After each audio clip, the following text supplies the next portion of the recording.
Please welcome, Darjay. Darjay, yun, bate, go! Binabati ko nga po pala yung mga kamag-anak ko sa Cavite, especially po yung nagbabantay kay Baby. Maraming salamat po sa pag-aalaga kay Baby habang narito po kami. Yung mga kamag-anak ko din po sa Valenzuela at sa Kabasagan sa Davao City. Especially yung mga taong nang mamalit sa akin, narito na ako sa Wawawin. Yung last po pala yung nagnakaw ng cellphone ko. Nandito ako sa Wawawin ngayon. At ito yung prize ng Panginoon na ginawa mo sa buhay ko. Yun, okay. Nanakawan ka ba? Saan ka nanakawan? Sa may basta po ng Trinoma. Paano ginawa? Inuntog po ako sa bus. Grupo po sila eh. So kinalso niya po yung kamay niya. Kinalso yung kamay sa bus, then inuntog po ako tapos naramdaman ko po. So hindi ko na po hinabol yung gadget ko. Although sabi ng mga tao, tinuturo ayun daw. So kung dating pamumuhay po siguro, pagpapalit ko yung buhay ko sa gadget, pero may anak at asawa na po ako, so kikitain po yun. That's right. Okay. Mabuti yun. So, ito po isang aral sa ating lahat. So, pag sumasakay kayo ng bus o jeep, maaaring may kanyang grupo, no? So, tama yun. Huwag mo nang habulin. Cellphone lang yan. Actually nga po, nag-message pa po sa Facebook eh. Ano sabi? Nag-message pa. Nagpanggap na, kunwari, susoli po yung phone, pero hindi naman po talaga isusoli. Kumuha lang ng information sa akin para po mabuksan yung phone ko. So, wag na. Magpalit ka na ng Facebook mo. Ano mo na, di ba? Anyway, ang importante, hindi ka nasaktan, may anak ka na. Ano ang trabaho mo sa online? Actually, nag-surprise po kami sa mga loved ones sa mga OFW. Anong trabaho mo? Tawag po sa amin surpriser po. Surpriser? Yes po. Sa online? Yes po. So, tatawagan kita, pwede bang surprisehin mo yung nanay ko? Yes po. Dala mo ng ganito, gano'n? Yes po. Sila po yung nag-create ng gusto nilang Ano ka bang dalang video? meron po. Tingnan natin. Ayan. Para maganda to. Nalalaman. Ayan. May nagmamahal po sa iyo nagpapadala na ito. Tawag ka! Kunin mo naman yung bukay. Buksan mo naman yung pinto. Uy,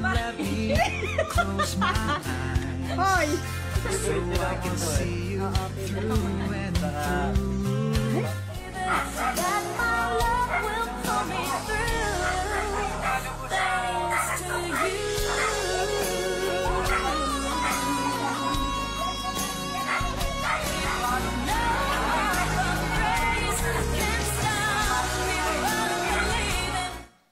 Galing naman.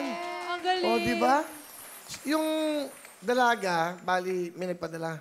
Yung boyfriend niya po sa Saudi Arabia po. Talaga? Tapos, tinawagan ka sa online. Yes po. Paano ba? Paano? Actually po, yung mga kliyente po namin sa OFW po, kadalasan po sa Middle East at may mga naliligaw din po sa mga Europe and America. Na Pilipino? Yes po. Ano tawag sa online? Paano ka Makokontak po nila ako sa Let's Talk About Gifts. Let's talk about Gibbs. Ang purpose po ng business po namin na hiniram lang namin sa Panginoon is to advance the kingdom of God and to give smile to the OFWs and sa mga loved ones nila dito sa Pinas. Yun. Sa mga OFWs, eto ha, si Darjay. Paano ka kukontakin ulit? Anong? Sa Let's Talk About Gifts po. Let's Talk About Gifts. Okay Parang pag-usapan natin tungkol sa anong klaseng regalo. Kung ano-anong regalo po. Yan po. Galing nga. Sino kasama mo? Pinapakilala ko nga po pala sa buong mundo yung pinakamamahal at pinakamagandang asawa na nakilala ko sa balat ng lupa. Siya yung biyaya ng Panginoon sa aking buhay. Si Michelle. Yes, sir. Magandang hapon po.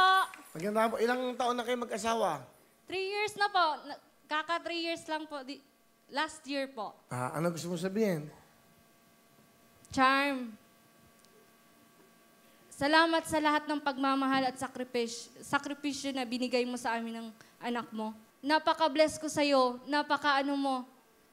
Lahat ginagawa mo sa amin ng anak mo. Kahit hirap ka na pagod ka, pag-uwi mo, binibigyan mo pa rin ng time kami ng anak mo. Salamat sa lahat-lahat.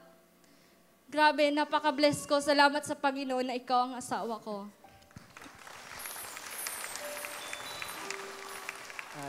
Charm, lagi mong tatandaan, mabasag man yung puso ko, kaka-insulto mo sa akin.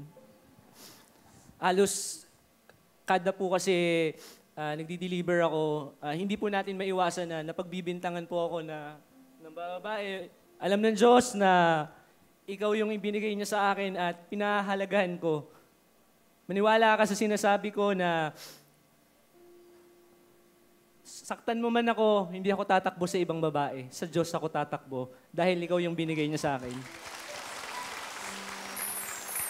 Sobrang mahal na mahal kita. At ito ngayon, sa buong mundo, pinagsisigawan ko na I'm also blessed dahil ikaw yung binigay sa akin ng Panginoon at nakatanggap ako ng favor galing sa itaas dahil sa'yo. Mahal na mahal din kita, Charm. I love Mahal you. na mahal kita. Ganda naman ng mga kwento ng buhay nyo. Galing, ano? So, pero